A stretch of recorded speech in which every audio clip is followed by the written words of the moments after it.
মুফাসসির হয়েছি, হাদিসের উপরে লেখাপড়া করে আমি মুহাদ্দিস হয়েছি, ফিকহের উপরে গবেষণা করে আমি মুফতি হয়েছি, ত্রিবল টাইটেল নিয়ে আসছি, পদ্মা নদীতে ভেসে আসি নাই।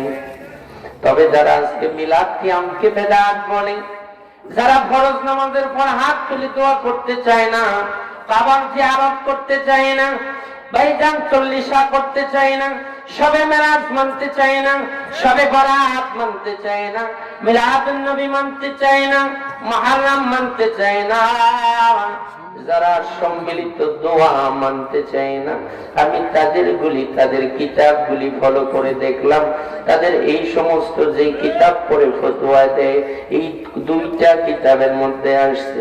কয়টা কিতাব? যদি খোদার কসম করে বলি, এই কিতাব দুইটার নাম যদি আপনাদেরকে না জানা যায়, কিয়ামতের ময়দানে আল্লাহর দরবারে আমার জবাবদিহিতা আছে কি নাই? আরো ধরে বলেন আছে কি নাই?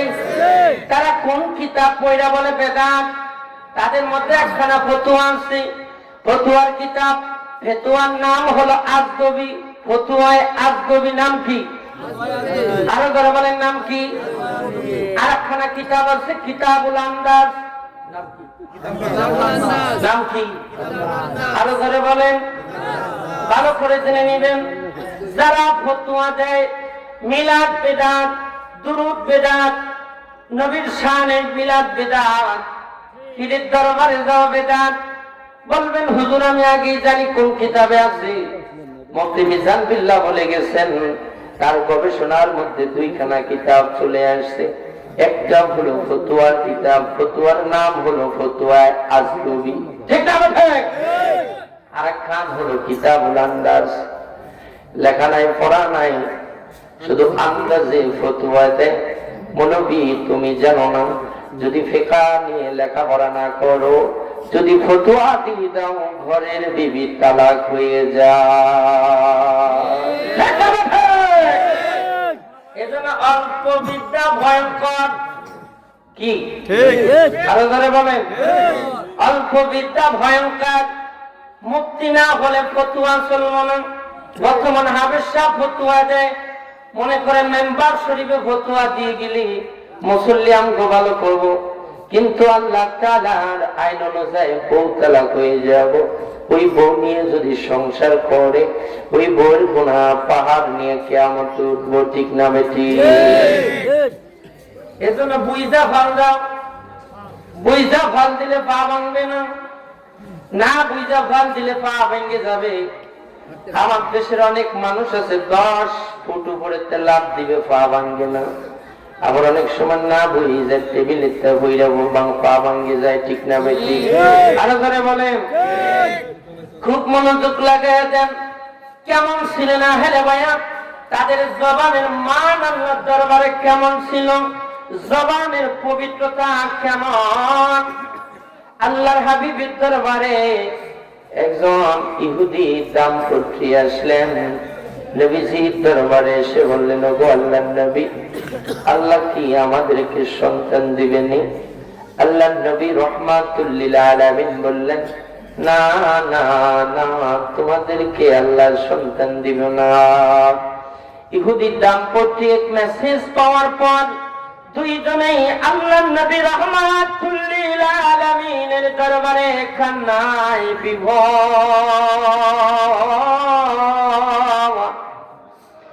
আল্লাহর নবীর দরবার থেকে বের হয়ে গেলেন।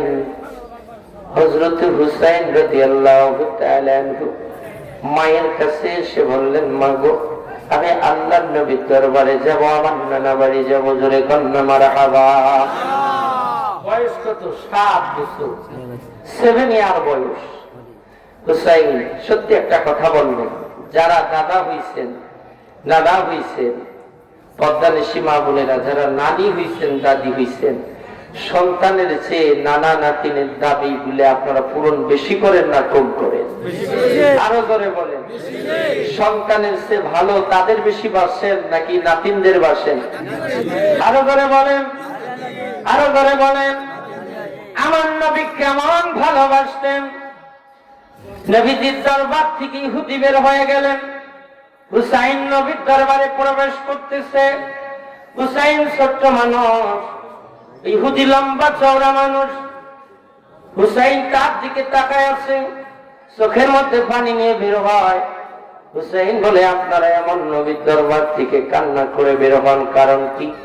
আহারে, যেই নবীর দরবারে আসলে কলিজা শীতল হয়ে যায়, দুঃখগুলি মোচন হয়ে যায়, অভাবগুলি দূর হয়ে যায়। যেই নবীর দরবারে আসলে প্রাণ ফিরে পেয়ে যায়। আশিকের কলিজার দরবার হলো সোনার মদিনা। কথা বলেন ঠিক ঠিক? আরো করে বলেন। এবার ওই হুসাইন বলেন, কেন কাঁদেন? কি হয়েছে আপনাদের? মানুষ তো আসার আগে কাঁদে, যেমন বিশ্ব জাকের মঞ্জিলে বিপদের বিশাল বড় বোঝা নিয়ে আসতেন, খাজা বাবার কাছে যে নালিশ দিতেন, হুজুর কিবলা জানে এক নজর তাকাইতেন চেহারার দিকে, চেহারাটা মলিন হয়ে গেছে। হুজুর শুধু তিনটা কথা বলতেন, বাবা কোথা থেকে আসছেন? বাবা আগে যান, খেয়ে আসেন, পরে কথা হবে। ঠিক না বেশি? আরো করে বলেন। আর বাংলাদেশে যে কোনো জায়গায় যাবেন, তারা বলবেন কিসের জন্য আইছেন? ঠিক না বেশি? কেন আইছেন? কি চান? বাসা কয়টা? আরো করে বলেন। আমার হুজুর তিনটা বলছেন। বাবা কোথা থেকে আসছেন? বাবা পেটে খাবার নাই, তাড়াতাড়ি খেয়ে আসেন, পরে কথা হবে। ঠিক না বেটি? আরো করে বলেন। বলছে কি বলে নাই? হুজুর কেবলা জানেন, মায়াবী চেহারার দিকে তাকানোর সঙ্গে সঙ্গে বিপদের বোঝাগুলি নিয়ে আসছে। বিপদ হুজুরের কদম মোবারকে দাঁড়ানোর সাথে বলতেন, হুজুর বলতেন, বাবা ভয় নাই, চিন্তার কারণ নাই, আপনার বিপদের বোঝা আমার মাথায় চাপায়া বাড়ি চলে যা, আল্লাহ তাআলা দয়া করব। কথা বলেন ঠিক কিনা? হুজুর এমন একটা সান্ত্বনা বাণী শোনায়া দিলেন, টেনশন দূর হয়ে গেছে, চিন্তা দূর হয়ে গেছে, মনের আশা বেড়ে গেছে। বিশ্ব জাকের মন্দির থেকে বাড়ির পথে রওনা, পথে মধ্যে খবর চলে আসলো, আল্লাহ বিপদ দূর করে দিছে। কথা বলেন ঠিক কি না? আরো করে বলেন। এ হলো ওলি আল্লাহ। এর নাম কি? আরো করে বলেন। ওলি আল্লাহদের চেহারার দিকে তাকাইলেন, ওলি আল্লাহদের চেহারার দিকে তাকাইলে মনের আশা পূরণ হয়ে যায়, সগীরা গুনাহগুলি আল্লাহ মাফ করে দেয়, দিলের অশান্তিগুলি দূর করে দেয়। কথা বলেন। দেয় কি দেয় না? হয় কি হয় না? শুধু আমি আমার পীরের কথা বলি না, গোটা পৃথিবীর হক্কানি ওলি আল্লাহদের চেহারার দিকে তাকাইলে মনে শান্তি আসে কি নাই? কথা বলেন, আসে কি নাই? হুসাইন ডেকে বলেন, আপনারা কান্না করেন কারণ কি? ওই মহিলা ডেকে বললেন, রে হুসাইন, কেন কান্না করি আপনি শুনেন। বড় আশা ছিল, বহু জায়গায় গেলাম, আল্লাহ তো সন্তান দেয় না। আমি তো মুহাম্মদ সাল্লাল্লাহু আলাইহি সাল্লামের দরবারে এসেছিলাম জানার জন্য আল্লাহ কি আমাদের সন্তান দিবনি। আমি খবর পাইলাম আল্লাহ আমাদেরকে সন্তান দিবে না, এর জন্য আমরা কান্না করি। যেই নবীর দরবারে আল্লাহ যেই নবীকে রহমত হিসেবে পাঠাইছেন, কোন কায়নাতের রহমত, অন্যান্য নবীরা শুধু উম্মতের জন্য রহমত, আর আমার নবী মাছের জন্য রহমত, মৎস্যকুলের জন্য রহমত, পশুকুলের জন্য মহান রহমত, গোটা পৃথিবীর জাতির জন্য রহমত, 18,000 আলমের জন্য রহমত। কথা বলেন ঠিক কি না? আরো কথা বলেন। হুসাইন বলেন, কান্না করেন না, আপনার কান্না আমার ভালো লাগে না, আপনার কান্না আমার ভালো লাগে না, কান্না করেন না, আল্লাহ আপনারে একখানা সন্তান দান করবো। জোরে কান্না আমার বাবা। আরো বড় বলেন।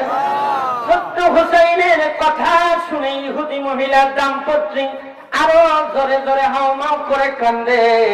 হুসাইন বলে, কান্না করেন না, আল্লাহ আপনাদেরকে আরো 2খানা সন্তান দিব। জোরে কান্না আল্লাহু আকবার। আরো করে বলেন। জলমদের ভাইয়েরা, আগের 1খানা এখন 2খানা, কয়খানা হইল? যোগ করে বলেন কয়খান? হুসাইন বলে, 3টা সন্তান আপনাকে দিব। হুসাইনের মিষ্টি জবানের কথা শুনে দাম্পত্য আরো জোরে জোরে কান্না শুরু করে দিলেন। কান্নার স্পিড বেড়ে গেল। খুব মনোযোগ লাগাইয়া দেন। রহমতের নবী তাড়াতাড়ি দৌড়ে আসতেছে। হুসেইন বলে, আর কান্না করেন না, আল্লাহ আরো সন্তান দিব। এই কথা যখন হুসেইন তার জবান দিয়ে বলবো, রহমতের নবী এসে ছোট্ট হুসেইনের মুখটা চেপে ধরলেন। আল্লাহ নবী সিজদায় পড়ে গেলেন আর বললেন, ওগো আল্লাহ, আমার হুসেইন, ছোট্ট হুসেইন, এনে বুঝে নাই আল্লাহ তুমি এর কথায় গুসা করো না। জোরে কন্যা আল্লাহু আকবার। হুসেইন ছোট্ট মানুষ,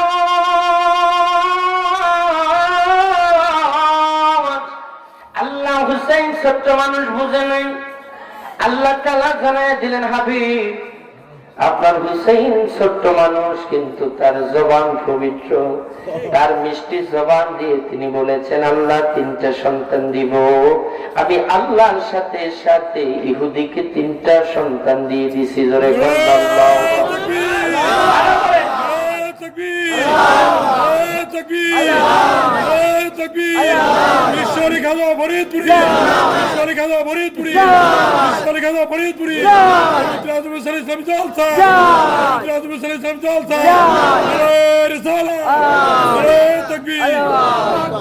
খুব মনোযোগ লাগাই দেন। হুসাইনের জবানের পবিত্রতার কারণে, হুসাইনের ইজ্জতের কারণে আল্লাহ বলেন, হাবিব, আমি তিনটা সন্তান দিলাম, তবে তিনটা সন্তান আমি হুসাইনের বংশ থেকে দিলাম। জোরে কন্যা আল্লাহু আকবার। আরো করে বলে, কার বংশ? আরো করে, হুসাইনের বংশ থেকে তিনটা সন্তান দিলেন। রক্তের বড় টান, ভাইজান, ভাই ভাই বিবাদ থাকতে পারে, ভাই বোন বিবাদ থাকতে পারে, কিন্তু কোন ভাই বিপদে বললে আর এক ভাইয়ের মন কান্দে। কথা বল ঠিক কিনা? কাঁদে কি কাঁদে না? আরো করে বলেন, অবশ্যই কাঁদে। এরে হলো রক্তের টান, বংশের মায়া, দেশের মায়া। কথা বলেন, আছে কি নাই? সোহাদাই কারবালায় ইমাম হুসেইন, আমার ভাই আলোচনা শেষ করতে যে পারে নাই, সময়ের কারণে আমি মাত্র 10 মিনিট কারবালার আলোচনা করে আখরি বিশ্ব বলি খাজা বাবা ফরিদপুরি দুইটা কথা বলে অল্প সময়ের মধ্যে আমরা মাহফিল শেষ করব ইনশাআল্লাহ। সকলে বলেন আমিন। এমন কথা আপনারা ইতিপূর্বে শুনেন নাই, সেই কথাগুলি আপনাদের শোনাবো। অসংখ্যবার শুনেছেন। ইমাম হুসেইন কারবালার ময়দানে শহীদ হয়ে গেলেন, শাহাদাত বরণ করলেন। আগের মাওলানা যেখান থেকে কথা বলেছেন, আমি ওখান থেকে কথা টান দিলাম। জোরে কন্যা আল্লাহু আকবার। ইমাম হুসেইন শাহাদাত বরণ করলেন। এজিদ বাহিনীর সৈন্যরা মাওলা হুসেইনের মাথা মুবারক নিয়ে তারা মিছিল করতে করতে করতে কারবালার ময়দান পাড়ি দিয়ে গেলেন। বহুদূর যাওয়ার পথে তারা দামেস্কে সিরিয়ার দিকে রওনা হবে, ইজিদের দরবারের দিকে রওনা হয়ে গেলেন। রাত্রের মধ্যে পথে গভীর রাত হয়ে গেল। তারা বলেন, আমাদের বিশ্রামের দরকার, দেখো আশেপাশে কোনো বাড়ি পাওয়া যায় কিনা। বহুদূর যাওয়ার পর একটা বাড়ির সামনে দাঁড়ায় গেলেন। ইজিদ বাহিনীর সৈন্যরা বললেন, এই বাড়ির মধ্যে কে আছো? তাড়াতাড়ি ঘর থেকে বের হও। একজন ইহুদি বের হয়ে আসলেন, বললেন, এই বাড়ি কি তোমার? বললেন, হ্যাঁ, এই বাড়ি আমার। তোমার বাড়ির সামনে আমরা সারা রাত্রি যাপন করব, তবে আমাদের কাছে একজনের মাথা আছে, মাথাটা আমরা তোমার কাছে রেখে দিব। আগামীকাল ভোরের আলো সূর্য উদয় হলে সেই মাথাটা আমাদের কাছে দিয়ে যাবা। ইহুদি বললেন, কার মাথা? কয়, হুসাইনের মাথা। আল্লাহু আকবার। আরো ধরে, মাওলা হুসাইনের মাথা মুবারক। ইহুদি বললেন, এবার হুঁশিয়ারি দিয়ে দিলেন এজিদ বাহিনী, এই মাথার যদি কিছু হয় বা এই মাথার কোন যদি মাথা হারিয়ে যায়, তাহলে মনে রাখো আগামীকাল সকালবেলা তোমার বংশের কোন মানুষ দুনিয়াতে থাকবে না।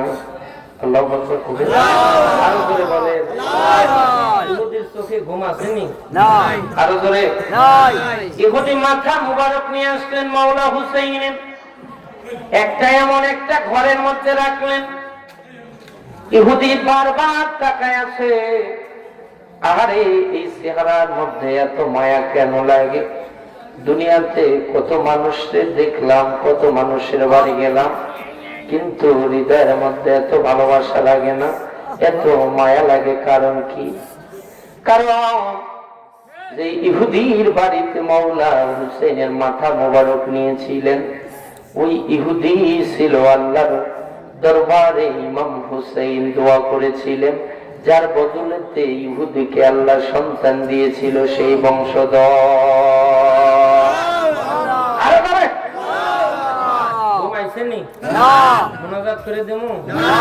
আল্লাহ কবুল করেন সকলে বলেন আমিন সোহাদায়ে কারবালার থেকে এবার চলে আসলেন ইহুদি ওই হুসাইনের মাথা মুবারক তার একটা ঘরের মধ্যে নিলেন ঘরের দরজা জানালাগুলি সুন্দর করে চারদিক দিয়ে দরজা জানালাগুলি আটকে দিলেন একটা টেবিলের সামনে নিয়ে মাওলা হুসাইনের মাথা মুবারক রেখে দিলেন ইহুদি বলেন রাত্রেবেলা যদি ঘুমায়া যায় আর মাথা যদি লুট হয়ে যায় আগামীকাল আমার বংশের কোনো মানুষ দুনিয়াতে থাকবো না ওদের তরবারি অবস্থা বেশি ভালো না কথা বলেন ঠিক কিনা আরো জোরে ইশকের গভীর তথ্য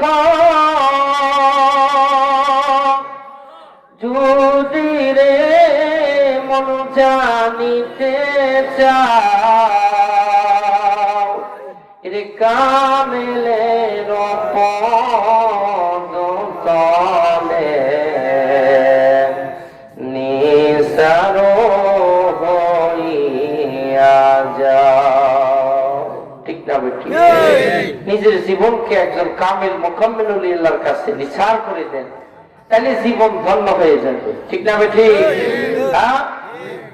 যতক্ষণ পর্যন্ত কোন কামেল মুকাম্মিল ওলি আল্লাহর কাছে আত্মসমর্পণ না করবেন নিজেকে নিসার না করে দিবেন ততক্ষণ পর্যন্ত ইলমে মারফতের জ্ঞান সিনায় ঢুকবে না কথা কন না কেন সিনায় ঢুকবে না খুব মনোযোগ লাগায় দেন এবার ইহুদি বলতেছেন দুনিয়ার মানুষ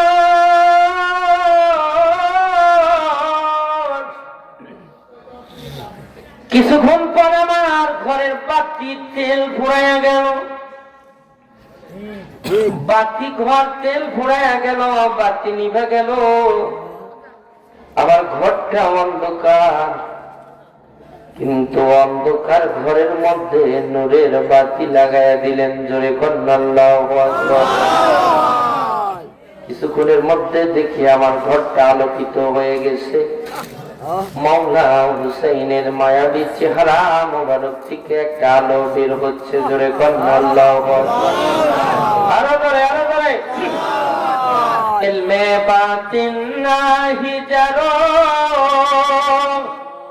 হাসরে সে অন্ধরা ইশকে খোদা নাহি জারো দোজখে সে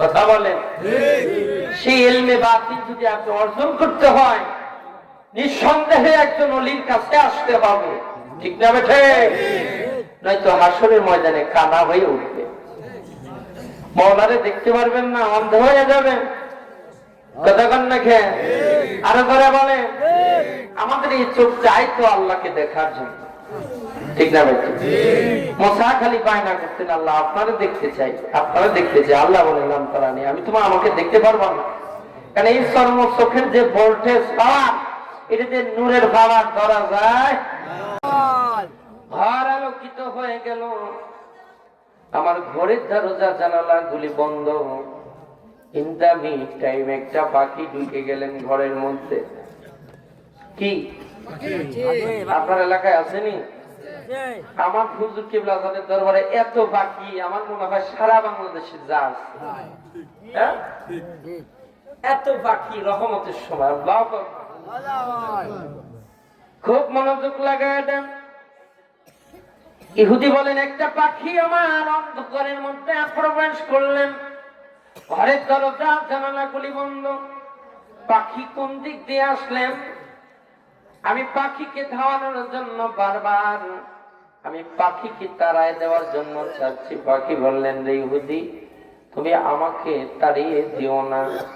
ইহুদি বলেন, দুনিয়াতে কত পাখি দেখলাম, কিন্তু এই পাখি মানুষের মতো কথা বলে এরকম পাখি কোনোদিন আমি দেখি নাই। জোরে কন্যা আল্লাহু আকবার, আরো জোরে।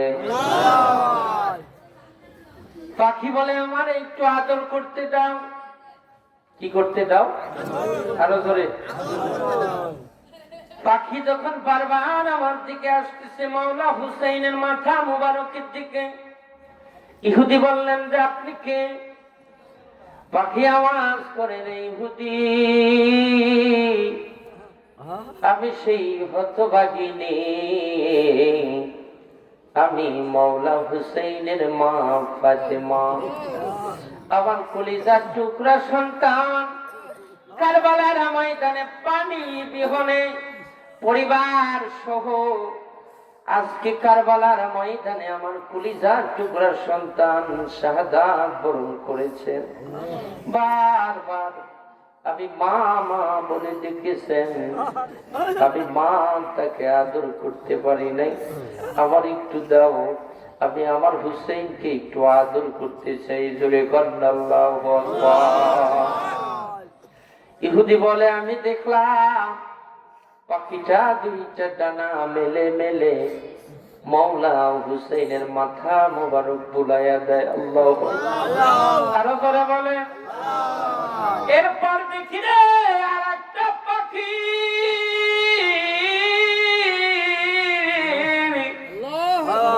ওই ঘরের মধ্যে প্রবেশ করলেন। ইহুদি বলে, আপনি কে? আমি সেই হতভাগা পিতা। বারবার আমার কলিজার টুকরা সন্তানের চারদিক দিয়ে যখন তীরগুলি নিক্ষেপ করলো, আমার কলিজার টুকরা সন্তানের পুরা দেহটাই জারজা হয়ে গেছে। বাবা বাবা বলে ডেকেছেন, আমি বাবার কাছে থাকতে পারি নাই। জোরে কন্যা আল্লাহু আকবার। ইহুদি দে, জীবনের শেষবারের মতো আমার কলিজার টুকরা হুসাইনকে একটু আদর করতে চাই। ইহুদি বলেন, আমি দেখলাম দ্বিতীয় পাখিটা দুখানা টানা মেলে মেলে মাওলা হুসাইনের মাথা কেশগুলি সরায়া সরায়া চেহারার দিকে চুমা খায়। জোরে কন্যা আল্লাহু আকবার। আরো জোরে বলে, খুব মনোযোগ লাগাইয়া দেন ভাইজানরা আমার, গভীর মনোযোগ। মাওলা হুসাইন রাদিয়াল্লাহু তাআলা আনহুর মাথা মোবারক ইহুদির বাড়ি, ওই দিক দিয়ে নবীজির চাচাতো ভাই খানায়ে কাবা শরীফের পাশে হেলান দিয়ে বসে আছেন। ইন দ্য মিড টাইম তন্দা শুরু হয়ে গেল। চোখটা মিলে দিলেন, চোখটা ঘুমে বিভোর। এমন সময় স্বপ্নে দেখে দুজাহানের বাদশাহ নবী রাহমাতুল লিল আলামিন আব্বাসের স্বপ্নের ঘরে হাজির। আব্বাস বলেন, ইয়া রাসূলুল্লাহ, ইতিপূর্বে তো নবী আমার কোনদিন এমন অবস্থায় আপনাকে দেখি না, আজকে আপনার মাথার চুল মোবারক গুলি কেন এলোমেলো, আপনার দাড়ি মোবারকে কেন বালু কাদা লেগে আছে, আপনার পোশাকের মধ্যে কেন কাদা বালি লাগা আছে। আবার নবী ডেকে বলেন, রে আব্বাস, খবর রাখো না রে আব্বাস, কারবালার ময়দানে আমার কলিজার টুকরা সন্তান হুসাইন শহীদ হয়ে গেছে। এরে আব্বাস, ওই কারবালার ময়দান থেকে মাওলা হুসাইন যতবার আমি নানা নানা নানা বলে দেখেছেন, আমি রহমত রহমতের নবী মদিনায় থাকতে পারি নাই, আমার হুসাইনকে বুকে ধারণ করে কারবালার ময়দানে হুসাইন যতবার মাটির মধ্যে গড়াগড়ি খাইল, আমি রহমতের নবী ততবার হুসাইনকে নিয়ে কারবালার ময়দানে গড়াগড়ি খেয়েছি। আর একটু ধরে বলে, এই কারবালার ময়দান থেকে দুইটা ইসলাম প্রতিষ্ঠিত হয়েছে। আল্লাহু আকবার। কয়টা ইসলাম? একটা হলো হুসাইনি ইসলাম, আর একটা হলো এজিদি ইসলাম। আজকে এজিদি ইসলাম আর হুসাইনি ইসলামের মধ্যে পার্থক্য। হুসাইনি ইসলামের মধ্যে মিলাদ আছে, কিয়াম আছে, দুরুদ আছে, সালাম আছে। মানুষ মারা গেলে জানাজার পর দোয়া আছে, মানুষ মারা গেলে কবর জিয়ারত আছে, শবে বরাত আছে, শবে কদর আছে, লাইলাতুল বরাত আছে, মেরাজ আছে, চল্লিশা আছে, ফরজ নামাজের পর হাত তুলে দোয়া আছে। কথা বলেন ঠিক কিনা? আছে কিনা? আর যদি ইসলামের মধ্যে আছে মিলাদ বিদআত, কিয়াম বিদআত, মুনাজাত বিদআত, ফরজ নামাজের পর দোয়া লাগবে না। কথা বলেন ঠিক কিনা? শবে বরাত মানে না, শবে মেরাজ মানে না, শবে কদর মানে না। কথা বলেন ঠিক কিনা? তাহলে বুঝে নেন কোনটা সুন্নি, কোনটা সত্যের ইসলাম। সত্য ইসলামের মধ্যে মিলাদ, কিয়াম, দুরুদ ও সালাম। আর এজিদি ইসলামের মধ্যে দুরুদ ও সালাম, মিলাদ, কিয়াম কিছু নাই। কথা বলেন। আমার পীর কিবলা জান হুজুর আমাদেরকে একটা মেসেজ দিয়েছেন, রাসূলুল্লাহর সত্য তরিকার মেসেজ। কথা বলেন।